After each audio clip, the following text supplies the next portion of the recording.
sih menurut saya nilai-nilai sepak muda harus tetap kita maknai dan kita hidupkan lagi di era-era sekarang ini, karena kan kita sebentar lagi menjelang tahun politik ya. Betul. Kemudian menurut saya sih kita ketika memasuki tahun politik kita harus tetap ingat bahwa bagaimanapun kita anak-anak muda Indonesia itu, pemuda Indonesia itu sudah berikrar, sudah bersumpah untuk kita satu bangsa, satu tanah air dan satu bahasa. Jadi perbedaan politik di masa yang akan datang itu harus kita sikapi secara demokratis, dan kita harus tetap ingat bahwa melalui sumpah pemuda kita sudah berikrar bahwa kita akan tetap satu. Dan jangan sampai itu menjadi perpecahan ya. Karena Sumpah Pemuda ini mungkin menjadi pengingat lagi kita kalau Republik ini dibangun dengan persatuan, tidak dengan persatuan. Jadi jangan sampai terpecah dengan alasan apa? Dengan alasan. Menurut saya pemuda seperti zaman, menurut saya ini ya, jujur aja nih kalian, pemuda zaman sekarang itu menurut saya kalian itu harusnya bisa lebih memaksimalkan segala macam potensi yang ada. Karena sekarang kan udah era digital, iya kan? Informasi dari satu daerah ke daerah lain sudah sangat banyak ya. Kalau saya ini ibaratnya generasi apa sih kita ini? Milenial. Gua nggak tahu kalau lu ya, lu boomer kayaknya. Kalau kita ini milenial ya, Iya. kita peralihan lah. Jadi masih merasakan bagaimana informasi itu terbatas di, misalnya katakanlah di era Orde Baru, televisi ada sedikit, televisinya banyak banget media nih ya kan. Kalau zaman dulu kan media sangat terbatas, jadi informasi juga terbatas. Sekarang sudah banyak sekali media. Nah ini bisa dimanfaatkan sebagai sumber pengetahuan. Kalau zaman dulu kita nyari berita, sekarang berita yang datang ke kita. Betul. Justru kita yang memilih mana yang harus kita cerna, mana yang kita Nah, lewatkan. mana berita yang penting seperti hal-hal yang berguna untuk bangsa ini, dan mana berita-berita tidak penting yang Nadanya harus begini bang. tidak pernah ada berita negatif soal saya. Teman-teman media sangat netral ya, sangat netral, selalu berpihak pada saya, selalu berusaha menyampaikan kebenaran. Terima kasih banyak berita gosip.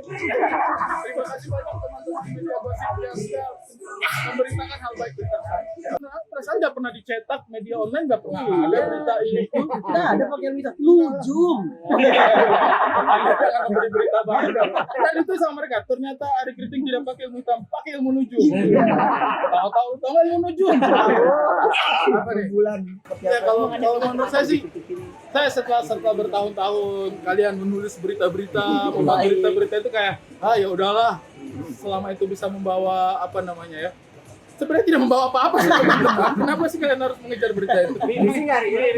Kalau abang dituduh ilmu hitam, risih nggak bang? Risih. Gini aja kalian nulis itu kayaknya dia akan risih. Kayaknya nggak mungkin gitu loh. Dianalisa aja, enggak lah. Kalau risih juga enggak lah. Maksudnya ya udahlah. Kita kan nggak bisa mengatur apa yang orang ingin sampaikan. Jadi kalau saya sih santai aja. Ya nggak gimana ya, mau gimana? Kan kalian yang menulisnya gitu. Kalian berharap saya menghadapinya seperti apa? Nggak gimana? Santai aja kalau saya sih. Dibaca aja. Dibaca. Karena kan kalau dalam agama dikatakan ikro. Wah, boleh juga nih berita. Boleh juga nih menyakiti perasaan. Nah, kalau menurut saya sih yang namanya anak itu pasti akan selalu melakukan yang terbaik dan selalu berbakti ya.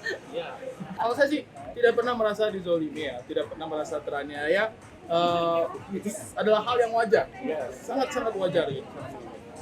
Itu tidak pernah saya ambil hati. Bukannya tidak menganggap serius juga, tetapi karena kita kita merasa sudah berusaha, kita berusaha di jalan yang benar, di jalan yang baik juga, tujuan kita baiknya. Kenapa kita harus sakit hati untuk hal-hal seperti itu? Melihat tapi nggak pernah mau gimana. Karena kan pada akhirnya aku sama Bang Ari yang menjalani kehidupan ini kan. Sejujurnya ada banget perjuangannya, cuman kita nggak mungkin akan membicarakan itu di tempat umum, dan ya kan itu menjadi cerita kita aja sih. Tapi yang pasti Bang Ari ada banget perjuangannya dari awal pacaran. Gak tahu ya, soalnya mau gimana pun pasti nggak akan diterima kalau misalnya Kayaknya pokoknya yang penting itu sudah berusaha ya. Kalaupun misalnya kita sudah berusaha, serahkan pada Allah aja. Kalau kan kita percaya Allah Maha membolak-balikan perasaan.